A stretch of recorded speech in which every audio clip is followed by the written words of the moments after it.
You're listening to episode 3, part 2, featuring Kyle Crosby of Louisiana Dread.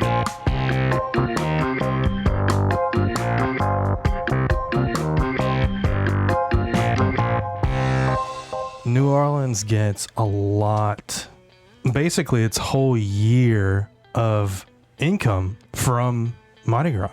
Yep. Mm-hmm. Like, oh yeah, that amount of tourism and that amount of industry that goes into all the people coming for Mardi Gras.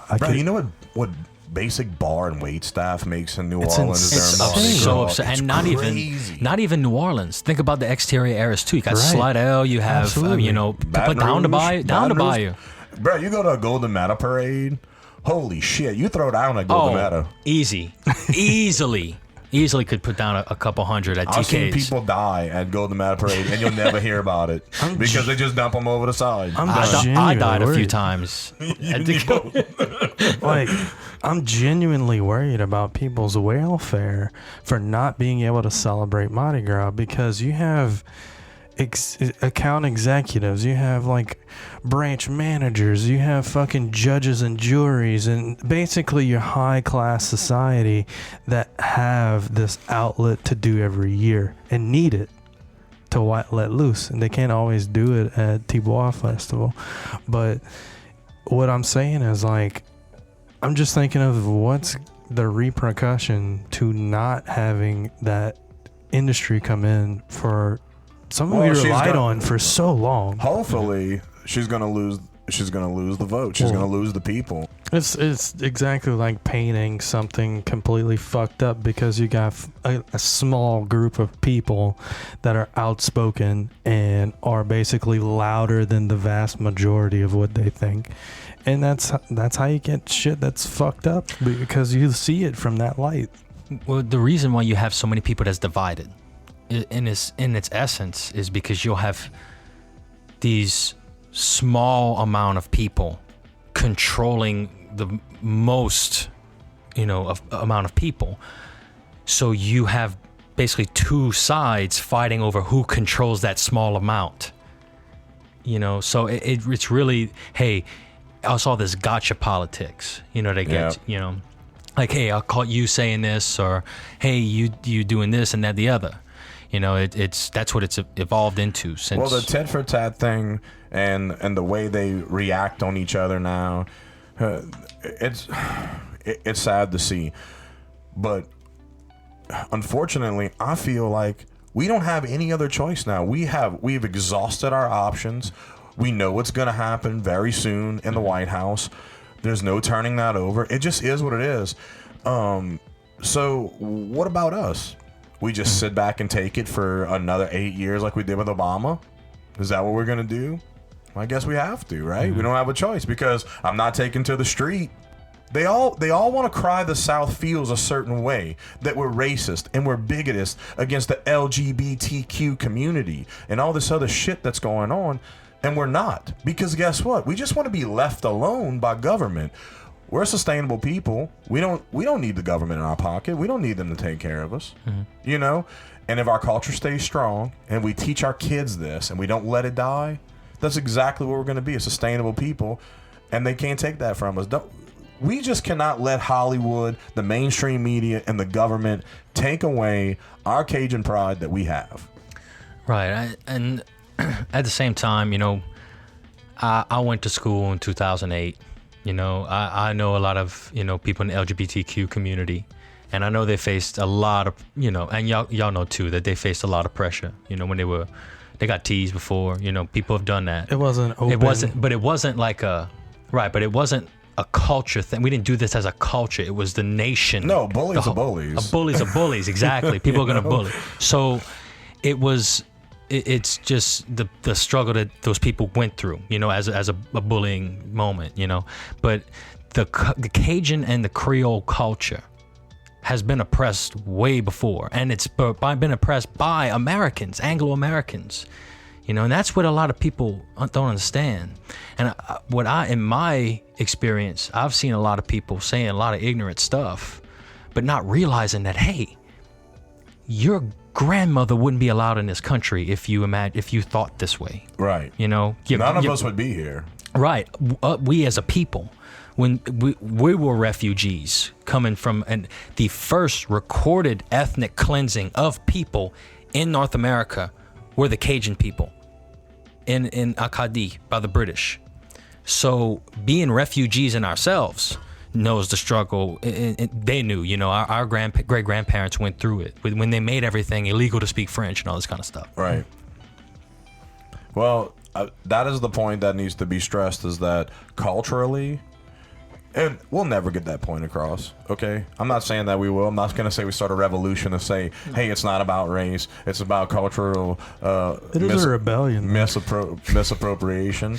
Yeah, we can rebel all day, but... Dank Swamp Rebellion. That's it. Yeah.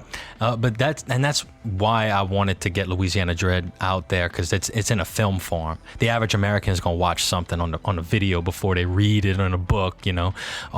So just to get that out there, people from all over the world would be able to see it on these streaming services, Absolutely. or you know, or YouTube in its essence, you know, just. And it's awesome too, dude. You're fucking killing it, and don't stop doing it, because as long as we keep progressing forward with this, we have to be heard. Yeah. You know, there's a reason why we have the listeners that we have the followers that we have, is because somebody is listening.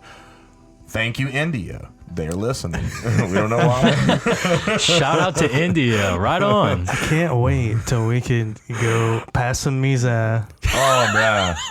in India. And they're gonna pull out the bear carpet or whatever. And bro, when I get there, Grovon's gonna make him a beef stew, bab. That's my family recipe. We could go a day in New Delhi, bro. That's it, I man. like a good deli, especially with some little cheeses and shit like that. Especially if it's new. Oh, new. So Louisiana Dread, when did you start this brainchild? How'd that happen? It was probably March or so. We're coming up on an anniversary, actually, in 2017. Awesome. Yeah, friends of mine and I were just kind of sitting around, and the people just around me were very positive, which is great. It was really, you need to surround yourself with positive, like-minded people, especially when you're in this kind of industry. Absolutely. Right? So they were just stressing, you know, like, write what you know. And there's nothing I know more about than our culture, who we are as people. So seeing that, you know, there's so many, you know, there was so many ways to go about it. Do you make a big drama? Do you make like this big mafia style? Do you make a comedy? No, that's been done. That's going to make us look stupid. You know, do you do this? Do you do that? And the girl I was dating at the time, she was obsessed with the Twilight Zone. Okay. And we were watching Twilight Zone every night, and I was just watching this, and the brilliance of Rod Sterling. Oh, yeah. Unmatched, even today. Like, Black Mirror is great, too, don't Yeah. get me wrong. And it's more of a modern thing, but Twilight Zone, you got to put your mind in what these people were thinking. Like, they have Some episodes. far out shit. Yeah, for that time. And I think it Absolutely. was funny because, like, they were, now we think of, you know, landing on Mars and stuff. That's our thing. And every movie is all on Mars. To them, that's the moon. So they go into the moon and they finding aliens on it, and there's all these questions about the moon because it's pre-moon landing in 1950s.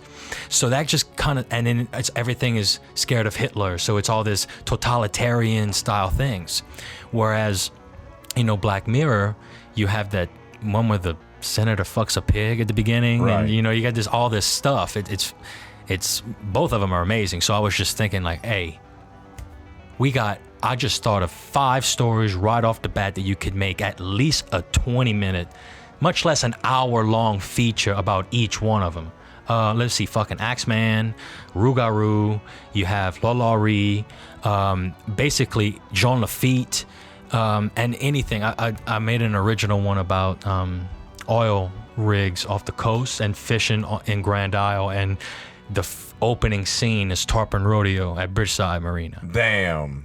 That's awesome. Whenever I've been there. Yeah. it's tick, you know. Oh, bruh. And I really want to show the viewers like what Tarpon Rodeo, and if you listening from any time period that you know what Tarpon Rodeo was, Yep. especially when I went in 08, unreal. Yeah.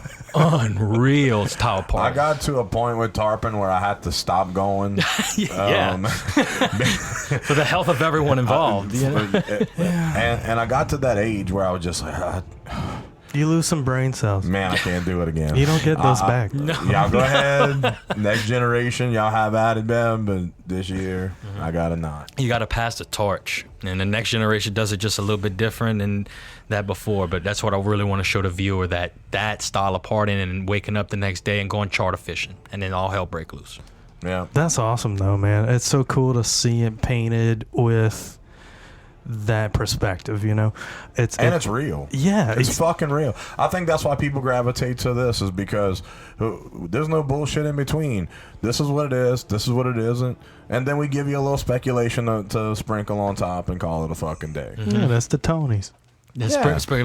Yo, that was one of the funniest things that I did when I was in Los Angeles, was to get my close friends, I'll give them a shout out, Max, Linnell, and Cody, and I made them pronounce Tony Sasheries. Bruh. First thing is like Tony Chars? Tony Chachares. Tony Cherries. They just couldn't do it. It was so funny. And seeing people try to pronounce like Rougarou or Beignet or anything. Yeah. It's just or Homa. LaForge. Yeah, you're from LaForge. You like them bagging Oh, we just came from Homa. Like, no. What is it that you are looking to accomplish in the next year with Louisiana Dread? Within the next year, I'd say that I'd like to get the pilot funded, filmed, and out into different festivals and out to different, production companies, get different eyes on it. I mean, I'd like to pull the trigger as soon as possible, but I mean, y'all know in terms of production, there's all kind of hoops you got to jump through. In the meantime, just be constantly, I'm just busy with these quick history videos, talking about different parts of Louisiana, and mainly it's to educate people, because I like meeting people from all over the world.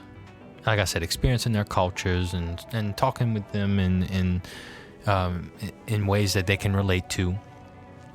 And I just see this unknowing of our culture, our true history, our folklore, all this kind of. I keep uttering those three words because it is so important when you talk about us. It's what stitches us together. Absolutely. So, doing these quick history, folklore, horror videos is a way for not only to educate, but also it's fun, to go to these different places all throughout the state of Louisiana.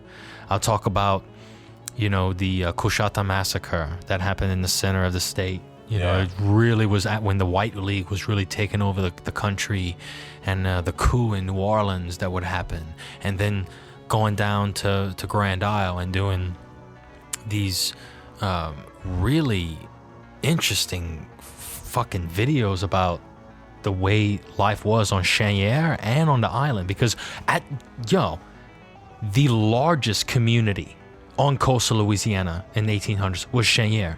No shit. Absolutely. Where? They must have had a lot more land back then, bro. Oh, definitely. They had large swaths of land that was massive citrus plantations, sugar plantations, all throughout Cheniere. It was a massive community. It was Man, I'd love to see drone footage of what that was then to now, because now you drive through there and it's water on either side of the road. Exactly. But that was a thriving community. And in fact, Cheniere was the first place in South Louisiana to get public education. Even before New Orleans had a public school, Cheniere did. The church was on Cheniere. It was Our Lady of Lourdes. And people from the island would come in pirogues across the pass. I was about to say, how they got across came out of pass. It was way smaller. Now it's a bay, but it was coming out of pass. They would just cross. That was just real narrow strip of land, and they go to church and they go back. Even Kate Chopin in The Awakening, she writes about that trip. It was all set on the island, all this kind of stuff. Huge. So that kind of stuff is unknown to so many people. And honestly, I mean, it all changed when the storm hit, in 1893. And that was the main focus of me going down there, because I wanted people to know more about it. It's one of the most cataclysmic things I've ever read about in my life. And every rep stock that comes from, I believe it's John Repstock, that was on Cheniere, that he built a home that the roof of it was in the shape of a pyramid. And it was so strong that the winds blew all the walls off the house, and the roof stayed in its pyramidal shape, and 62 people sheltered underneath it, saved all their lives. It had to be made of cypress, bro. All of it. Oh, yeah. 100%. And you had to have learned that from the Amish.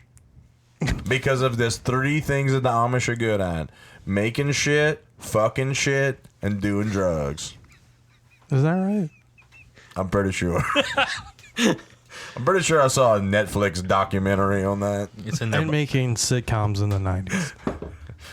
Very good at that. And making sick-ass fireplaces. I think my biggest question about Grand Isle is, and the history of that's Grand Isle. fucked up.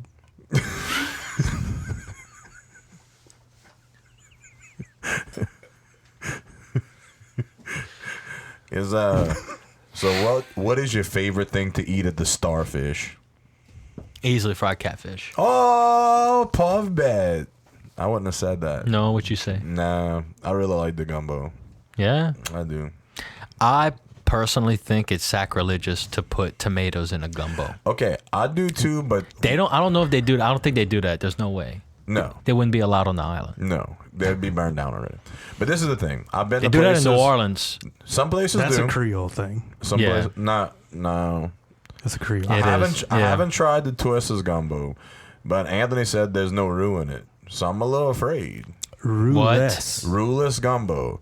Now, the other part of that is his grandma's Alzina, the Bayou Queen. So Yeah.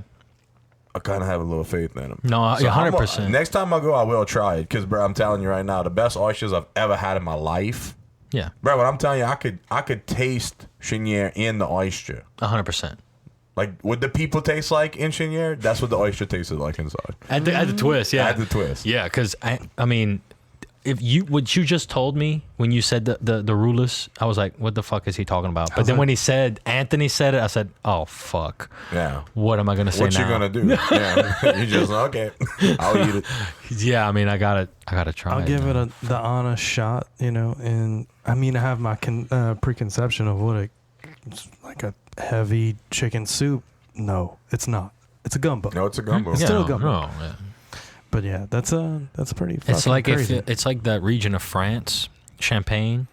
It's not Champagne unless it's from Champagne, France. It Right. ain't gumbo unless it's from down the bayou. That's right. Specifically, Bayou Lafourche. Bayou Lafourche. Dubai. But No. but getting back to the hurricane that you were talking about, what was the fatality rate on that? Well, Was it bigger than Betsy? yeah. Well, can you pull up the numbers for Betsy? To be honest, because I don't really know. But I'll tell you this stat. Basically, you have a whole section of Cheniere that it juts out, and for those who aren't listening, you have Grand Isle as just an island, and towards the western tip of it juts out this big piece of land a little bit north, and that's called the Cheniere, which is an area of oak trees. Now, the oak trees will just kind of hold all this land together, and about 180 homes, individual homes, were on the island, and a total population of, I want to say, about 1,600 or so. And then the hurricane hit without warning. Obviously, they didn't have any warning. And within a matter of 6 hours, half of the population was dead. Shit. You have about 780 people, roughly. Yeah, Betsy only had 81 people. I mean, Oh, yeah. Camille was 260 people close to. This hurricane was the second deadliest storm in United States history. I think it still today might be the record of the second deadliest natural disaster in United States history. And you have, 780 bodies laying out all over the place when they wake up in the morning. But y'all, the fucking most bone-chilling part about this whole thing is that they had the main church, like I told y'all earlier about that we're going to, they didn't have a church on the island yet because it was mostly for resort people from Creoles from New Orleans that would come down. So you have the actual population on Cheniere, and this church bell starts ringing with this, and it's 700 pounds of melted gold, silver, heirlooms from parishioners, and pirate gold that they found on the island that they melted down into this fucking big ass bell that they put on the church. And the wind's blowing it back and forth. So these people are holding on to pieces of trees and just places that they can hold on to, and all they hear is dong, dong, dong.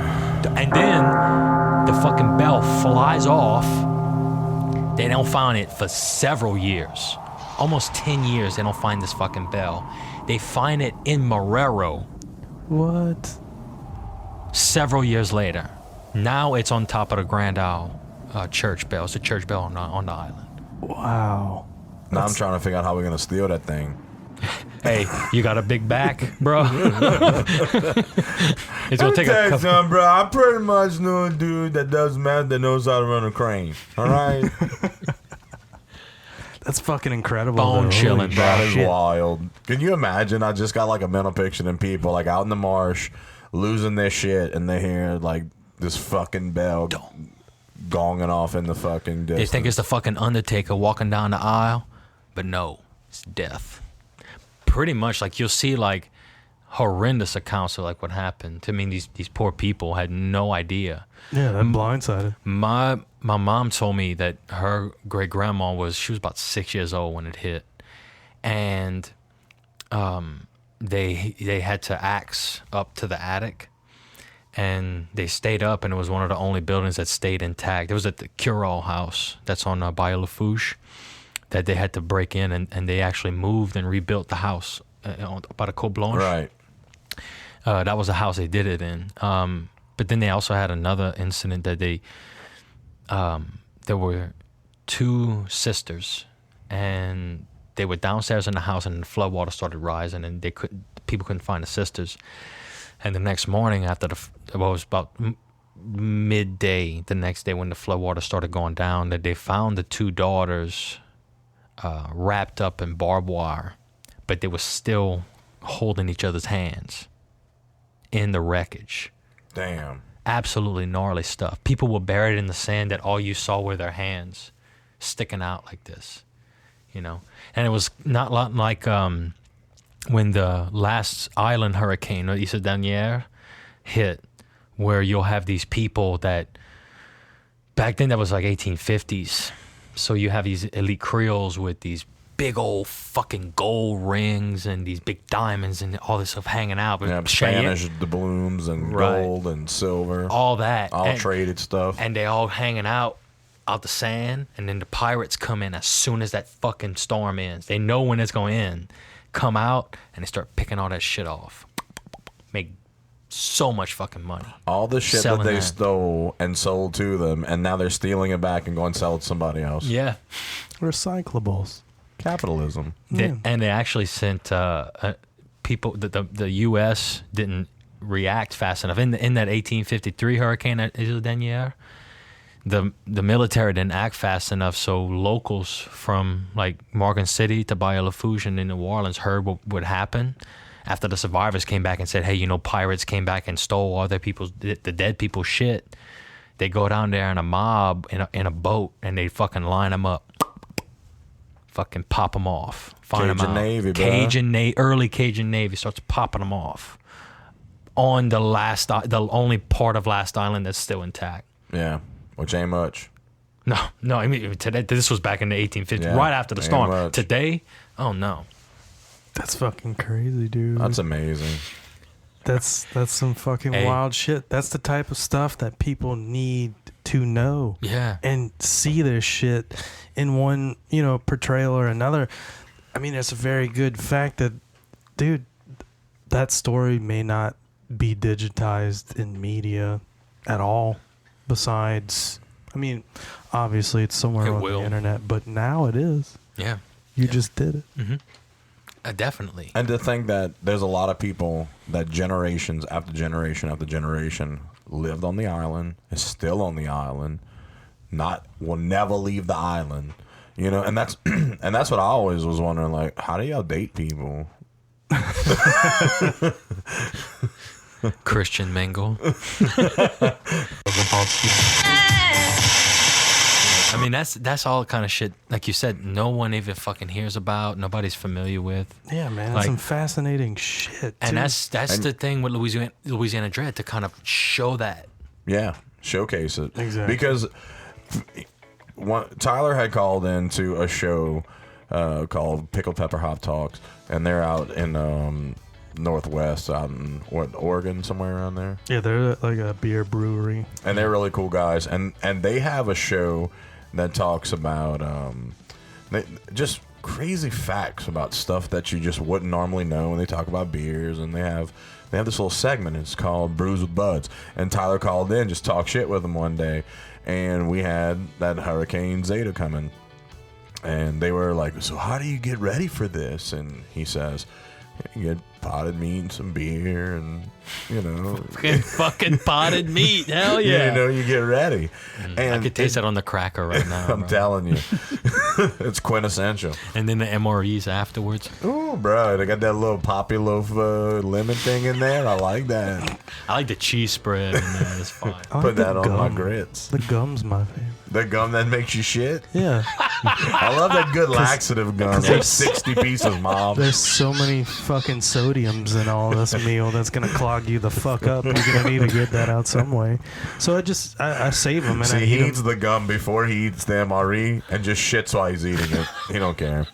But they were freaking out because they said, how is it, I just couldn't fathom a hurricane.